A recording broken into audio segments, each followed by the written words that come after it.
السلام علیکم ویورز، میں ہوں زاہد تنولی ایڈوکیٹ اور آپ دیکھ رہے ہیں لا اینڈ دا لائر۔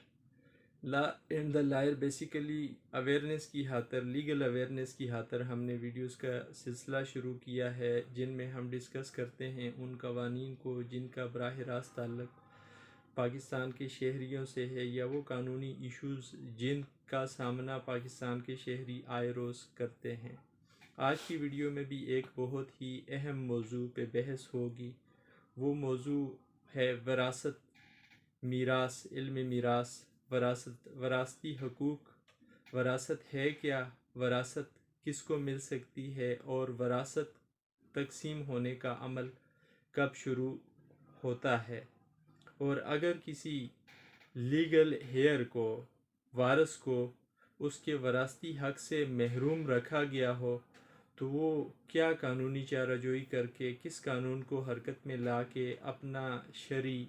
وراثتی حق لے سکتا ہے؟ ان سوالات کے جوابات ہم جانیں گے آج کی اس ویڈیو میں۔ لیکن موضوع پر بڑھنے سے پہلے آپ سے گزارش ہے، یہ ویڈیوز کا سلسلہ کار خیر کے طور پر شروع کیا گیا ہے، آپ بھی اس میں حصہ ڈال سکتے ہیں۔ چینل کو سبسکرائب کر کے، ویڈیو کو لائک کر کے اور بیل آئیکن پریس کر کے، تاکہ ہر نئی آنے والی ویڈیو آپ تک بر وقت پہنچ سکے۔ تو میرے ساتھ آج موجود ہیں عظمت علی عباسی صاحب۔ عظمت علی عباسی صاحب سے جانتے ہیں یا جاننے کی کوشش کرتے ہیں کہ وراثت کیا چیز ہوتی ہے، اور وارث کون ہوتے ہیں، اور کب ان میں شرعی حصہ تقسیم ہو سکتا ہے اور کس ریشو سے تقسیم ہوگا۔ عظمت علی عباسی صاحب۔ جی بہت شکریہ۔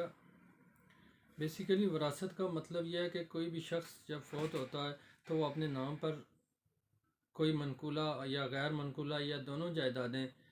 اپنے ترکہ میں چھوڑ کر فوت ہوتا ہے، تو اس ساری جائیداد کو اس کے شرعی اور قانونی وارثان میں تقسیم ہونا ہوتا ہے، اور یہ کہلاتی ہے وراثت۔ اور وراثت کی تقسیم کے لیے شرائط جو قرآن اور حدیث اور فقہ میں بیان کی گئی ہیں، ان میں سب سے پہلا اصول یہ رکھا گیا ہے کہ اگر متوفی نے کوئی قرض چھوڑا ہے یا کوئی دین چھوڑا ہے یا اس نے کوئی وصیت تحریر کی ہوئی ہے اور اس کے تجہیز و تکفین کے اخراجات ہیں، یہ ساری چیزیں منہا کر کے پھر جو پراپرٹی یا جائیداد بچے گی اس کو شرعی اور قانونی وارثان میں ان کے حصہ جات جو شریعت نے مقرر کیے ہیں ان کے مطابق ان کو تقسیم کیا جائے گا۔ تو ویسے تو جیسے بتایا یہ جاتا ہے کہ بہت وسیع علم ہے، علم وراثت، تو اس میں ابھی ہم صرف ان حصہ داران کا ذکر کرتے ہیں ون بائی ون جو قرآن پاک میں بیان کیے گئے ہیں۔ تقریباً وہ 9-10 نکات میں ہم کو مختصراً بیان کر سکتے ہیں۔ اور سب سے پہلی صورت یہ ہے کہ متوفی جو فوت ہونے والا شخص ہے اس کے وارثان میں والد، والدہ، بیوہ اور اولاد، یہ سارے لوگ شامل ہیں۔ تو اس کی جو جائیداد ہے وہ وراثت کس طرح تقسیم ہوگی؟ وہ اس طرح تقسیم ہوگی کہ والد کو 1/6 حصہ ملے گا، والدہ کو 1/6 حصہ ملے گا، بیوی کو 1/8 حصہ ملے گا، اور اس کے بیٹوں کو فی بیٹا 2 حصے اور فی بیٹی 1 حصہ ملے گا۔ دوسری صورت، اگر متوفی کی صرف بیٹیاں ہی ہوں تو بیٹیوں کو 2/3 حصہ ملے گا، باقی دیگر وارثوں میں بالترتیب جیسے بتایا گیا ہے اس ترتیب کے مطابق تقسیم کیا جائے گا۔ تیسری صورت یہ ہے کہ اگر متوفی کی صرف ایک ہی بیٹی ہو تو اس بیٹی کو اس کی جائیداد کا آدھا حصہ ملے گا، اور باقی جو بچے گا وہ دیگر وارثوں میں بالترتیب تقسیم کر دیا جائے گا۔ چوتھی صورت ہے اگر متوفی غیر شادی شدہ تھا اور وارثوں میں صرف والد اور والدہ ہوں تو اس کی جائیداد کیسے تقسیم ہوگی؟ اس کی جائیداد کی تقسیم اس طرح ہوگی کہ والد کو 2/3 حصہ ملے گا اور والدہ کو 1/3 حصہ ملے گا، یعنی اس کی ساری جائیداد کے وارث اس کے والد اور والدہ تنہا ہوں گے۔ پانچویں صورت ہے اگر متوفی غیر شادی شدہ تھا اور وارثان میں والدین اور بہن بھائی دونوں شامل ہیں، تو اس صورت میں والد کو 1/6 حصہ ملے گا، والدہ کو 1/6 حصہ ملے گا، اور باقی بہن بھائیوں میں فی بھائی 2 حصے اور فی بہن 1 حصہ کے حساب سے تقسیم کر دیا جائے گا۔ اگلی صورت جو ہے وہ ہے متوفی شادی شدہ تھا اور وارثوں میں صرف بیوی اور بہن بھائی ہیں، تو اس صورت میں بیوہ کو، یعنی جو اس کی بیوی تھی یا بیوہ ہو گیا، اس کو 1/4 حصہ ملے گا، اور باقی جو جائیداد ہے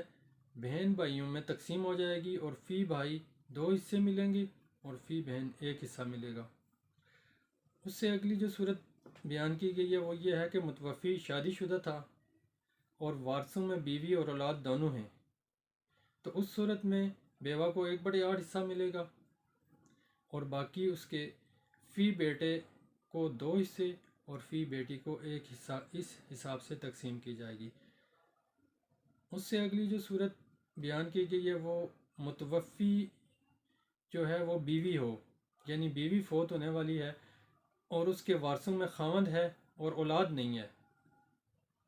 تو اس صورت میں خاوند کو آدھا حصہ ملے گا اور جو باقی جائیداد تھی بیوی کی وہ بیوی کے بہن بھائیوں میں تقسیم ہو جائے گی، جس طرح بہن بھائیوں کا حصے بیان کیے گئے ہیں اس ترتیب سے ان میں تقسیم ہوگی۔ اور اس سے اگلی جو صورت بیان ہوئی ہے وہ ہے کہ اگر متوفی بیوی کی اولاد بھی ہے، اوپر جو ہم نے کہا ہے متوفی بیوی تھی لیکن اس کی اولاد نہیں تھی، اب متوفی بیوی کی اولاد بھی اگر ہے اور خاوند بھی زندہ ہے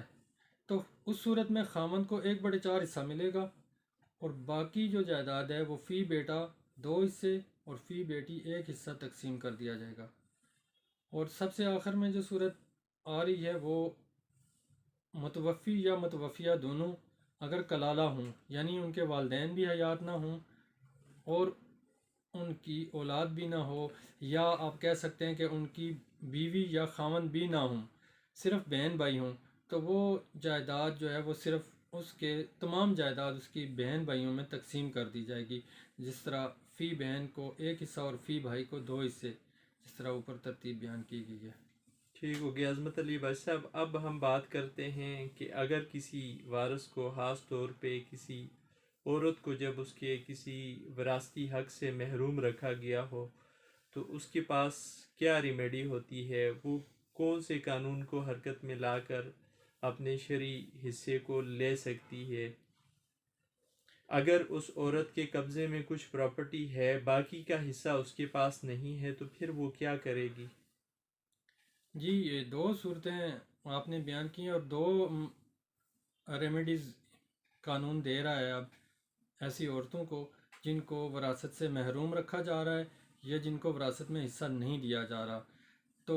جن کو محروم رکھا جا رہا ہے، محروم کا مطلب یہ ہے کہ ان کو اس میں سے ہٹا دیا گیا، یعنی دیگر وارثوں میں تقسیم کر دی گئی ہے یا ان کو وارثوں کی لسٹ میں سے ہٹا دیا گیا ہے،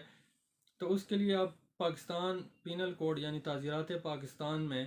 ریسنٹلی جو امینڈمنٹس ہوئی ہیں اس کے مطابق یہ قابل تعزیر جرم قرار دیا گیا ہے، قابل دست اندازی پولیس ہے، اور اس میں فوری طور پر پولیس اس بندے کو گرفتار بھی کر سکتی ہے، چاہے وہ کوئی بھی شخص ہو جو کسی بھی عورت کو اس کی وراثت سے محروم کرنے کے لیے کوئی بھی اقدام کرتا ہے، یعنی وراثت نامے میں اس کا نام نہیں لکھواتا یا اس کی وراثت کو اس کے نام منتقل کیے بغیر دیگر وارثوں کے نام منتقل کر دیتا ہے، اس کو ایکسکلوڈ کر دیتا ہے، تو اس صورت میں اس عورت کے پاس فوری جو ریمیڈی ہے وہ پولیس کے پاس کمپلین کر کے FIR درج کروا سکتی ہے، اور ایسے شخص کو جس نے عباسی صاحب، جب وہ عورت FIR کرا دیتی ہے تو پھر اس بندے کو جس نے فراڈولنٹلی یا غیر قانونی طریقے سے اس عورت کو اس کے حق سے محروم رکھا، اسے کتنی سزا مل سکتی ہے قانون کے تحت؟ قانون کے مطابق اسے 7 سال تک سزا مل سکتی ہے اور تقریباً 10 لاکھ روپے جرمانے تک کی سزا موجود ہے۔ عباسی صاحب، اس بندے کو 5 سے 10 سال تک کی سزا مل سکتی ہے اور اس کو 10 لاکھ روپے جرمانہ ہو سکتا ہے جی اس صورت میں اس کے خلاف FIR کٹے تو؟ جی بالکل۔ ٹھیک ہو گیا۔ عباسی صاحب، سول سائڈ پہ بھی کوئی دعویٰ دائر کر کے وہ عورت لے سکتی ہے اپنا حق؟ جی بالکل، سول سائڈ پہ بھی وہ سوٹ فار پارٹیشن، جیسے اگر پنجاب میں ہے تو پنجاب پارٹیشن ایکٹ 2012 کے تحت اس کو ریمیڈی حاصل ہے کہ وہ تقسیم کا دعویٰ کرے اور یہ مانگے کہ مجھے جائیداد میں میرے حصے کے مطابق مجھے قبضہ بھی دیا جائے، اور اگر جائیداد میں سے کوئی پرافٹ اکرو ہو رہا ہے، کوئی پرافٹ دے رہی ہے جیسے کرایہ ہے، یا کوئی اور انکم آ رہی ہے، زرعی انکم آ رہی ہے اس جائیداد سے، تو اپنے حصے کی حد تک سالانہ منافع میں سے وہ کلیم کر سکتی ہے، اس کو مین پرافٹ کہتے ہیں، اور وہ بھی عدالت اس کو دے گی۔ عباسی صاحب، یہ جو دعویٰ دائر کرے گی عورت پنجاب پارٹیشن ایکٹ کے نیچے، یہ عام سول دیوانی دعووں کی طرح لینتھی چلے گا یا کہ اس کو سمرائز کیا گیا ہے، یہ سمری ٹرائل ہوتا ہے؟ جی نہیں، یہ بالکل سمری ٹرائل ہے، اسپیشل قانون ہے پنجاب پارٹیشن ایکٹ، اور جو متعین کرتا ہے اس ٹرائل کی لمیٹیشن 6 مہینے کے لیے اس نے رکھی ہے، کہ زیادہ سے زیادہ 6 ماہ کے اندر اندر پارٹیشن سوٹ کورٹ ڈیسائیڈ کرے گی۔ ٹھیک ہو گیا۔ اگر جو پنجاب سے باہر لوگ ہیں تو پھر وہ پارٹیشن ایکٹ 1983 کے مطابق دعویٰ جات دائر کریں گے اپنے جی لیگل بالکل، شیئرز کے حصول کے لیے۔ جی بالکل، بہت شکریہ عظمت علی عباسی صاحب، بہت شکریہ۔ Thanks viewers. امید ہے آج کی یہ ویڈیو آپ کو پسند آئی ہوگی۔ تھوڑے سے ٹائم میں ہم نے کوشش کی ہے کہ زیادہ سے زیادہ موضوعات کو یا سوالات کو ڈسکس کر سکیں۔ ویسے تو علمی میراث ایک بہت لمبا موضوع ہے، اسے آدھا علم کہا جاتا ہے، اور آدھا علم 5-10 منٹ کی ویڈیو میں اس کو بیان کرنا ممکن نہیں ہے۔ اگر آپ کوئی سوال پوچھنا چاہتے ہیں تو آپ کمنٹس باکس میں جا کر سوال لکھیں، آپ کو آپ کی سوال کا جواب دیا جائے گا۔ آخر میں پھر آپ سے ریکویسٹ ہے کہ یہ ویڈیوز کار ہیئر کے طور پہ بنائی جا رہی ہیں، تو آپ بھی اس کار ہیئر میں حصہ ڈالیں، ہماری حوصلہ افزائی کر کے، چینل کو سبسکرائب کر کے، ویڈیو کو لائک کر کے اور بیل آئیکن پریس کر کے۔ اللہ حافظ۔